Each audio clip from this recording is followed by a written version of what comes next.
just out strolling today, taking a little ride out here on Fulton Industrial Boulevard in Atlanta. Used to be one of the prime locations for prostitution, lots of drug activity and things like that.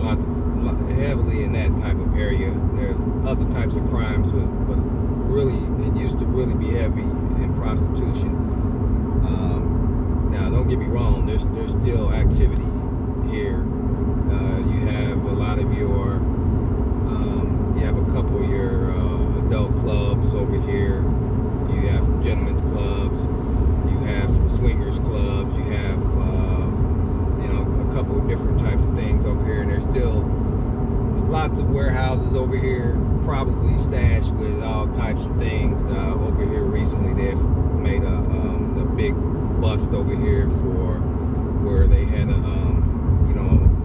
open, like just a market where you can go in and buy all types of marijuana and cannabis products, anything. It was just like a dispensary, basically, is what it was, and it was wide open, operated for months, and it finally got shut down. Somebody dropped a dime, but there's still things like that around here. But yeah, this used to be a heavy prostitution area.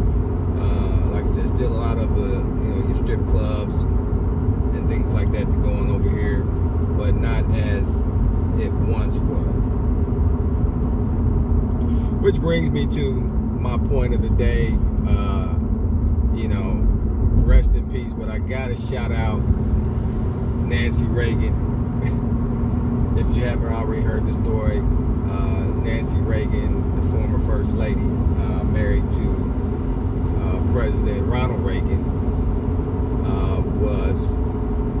they called her the throat goat of Hollywood. She had a pretty big name for herself out there in Hollywood, and wow, just got to shout her out. What can I say? That's a hell of a story that came out, and there are a lot of different ways that this story has been verified, but it's just really interesting. You just never know about people and what they're thinking at the time. But they said that Nancy could look at you and like she was looking right through you, because she knew what she could do to you. So, hey, there you go. But the throat goat. Shout out Nancy Reagan. Rest in peace. So, but there's new people out there that took her place all over, not just in Hollywood, but you have them right here in Atlanta. But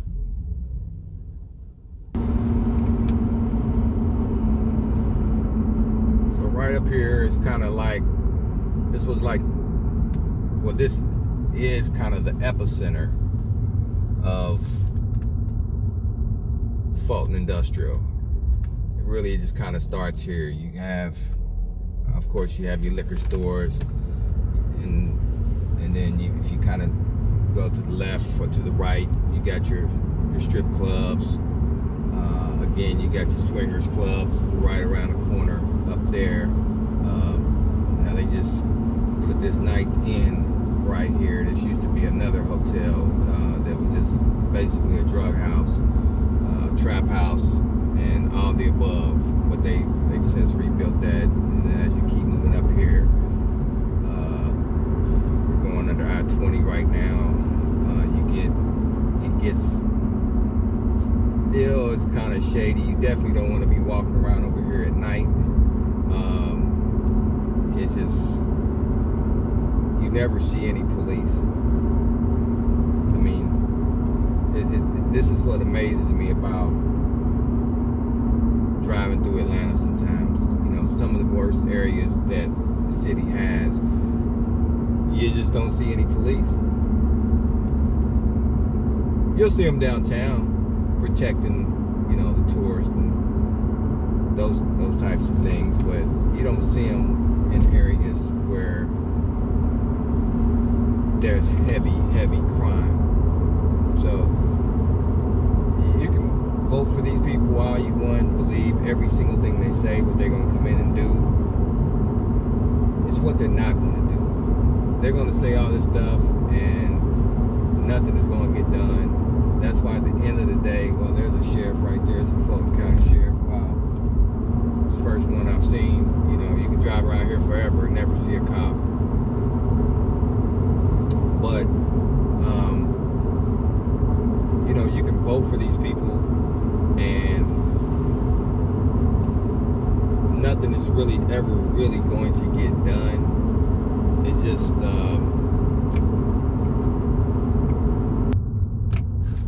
which kind of brings me to my next point. The many reasons why people move to Atlanta.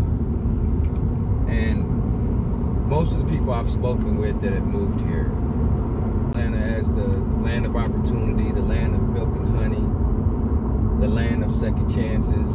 And I've been here for a bit, and it's just really not the case. Not trying to rain on anybody's parade or anything, but if you're not in one of those industries where you're coming in and you're making six figures, it's going to be a struggle for you, because the way the inflation has just gone, it's gotten to a point where you're really just moving from a bad situation to another bad situation. I won't say a worse situation, but the economy here is not going to help you unless you're at least making six figures. Now people can dispute that, and depends on your standard of living. If you're moving from a place where it's it's depressed, there's no jobs, there's housing is suspect, and there's just little opportunity for education and things like that, okay, that's a step up in those areas. But there's so many people moving to Atlanta every month, every week, that it's become flooded. So if you're what I call an unskilled laborer, right? So if you're an unskilled laborer, meaning you may have gone to college and didn't finish, or you don't have a specific skill that translates over into a real type of career, then there's not going to be a lot waiting on you outside of, there's tons of warehouse jobs that's paying $11, $12 an hour. Maybe you'll get lucky and make 13, but you're not going to be living anywhere near large, making $12 or $13 an hour. You're still going to be under the poverty level, especially with a family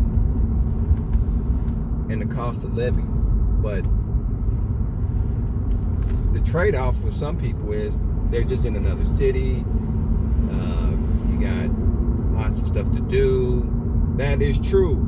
However, people thinking about moving to Atlanta, you have to think about this. All those things cost. All of those things cost. You want to go to a Hawks game, that's going to be about $75 to $100 a person for cheap seats. Forget about going to a Falcons game without it being at least about $100 a person. Okay? So, I'm not saying that that's thousands of dollars, but for people that are living on the margins, right? For people that are making that $12 or $13 an hour, those things they're not affordable. You want to go out, you're clubbing, you're going out to this club and that club, you want to try to hang out every weekend and you're drinking and doing these things. All those things cost money. So the cost of living has severely increased in Atlanta.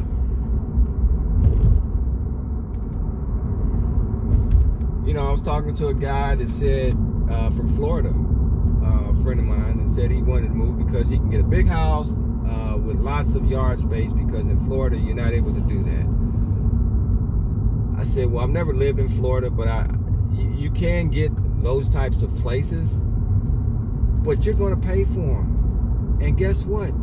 You're not really going to be living in Atlanta no more. When you start getting out into Douglasville, Carrollton, out in Canton, you start getting out into Rome, Cedartown, you know, Dallas, Hiram, you know, when you start getting out into those areas, you're not in Atlanta no more. You're not. People live out in those areas and then they'll tell people back home, oh yeah, I moved to Atlanta. No, you didn't move to Atlanta. You're way outside of Atlanta. It's going to take you 45 minutes to an hour to get to Atlanta on a good day. And if you're working in Atlanta and you're living way out there because you're trying to get a cheap home, what's the trade-off? So you have a cheaper home. It's not going to be dirt cheap, but you'll have a cheaper home or maybe cheaper rent than you would in the Atlanta area. But you have to drive 45 minutes to an hour each way every day. So your gas is going to be off the chain. The wear and tear on your car, your brakes, your tires. You have to think about those things. So a lot of times, if you are living out in those areas, now maybe if you're able to work from home, that's a great, fantastic option. But if you're living out there and you're trying to commute every day, you're really setting yourself up for just the basic financial disappointment. If you're not in that category, like I said earlier in the video, where you're making at least 6 figures. Which brings me to my next point about wear and tear on your vehicle. Whatever you do, do not buy used cars in the city of Atlanta.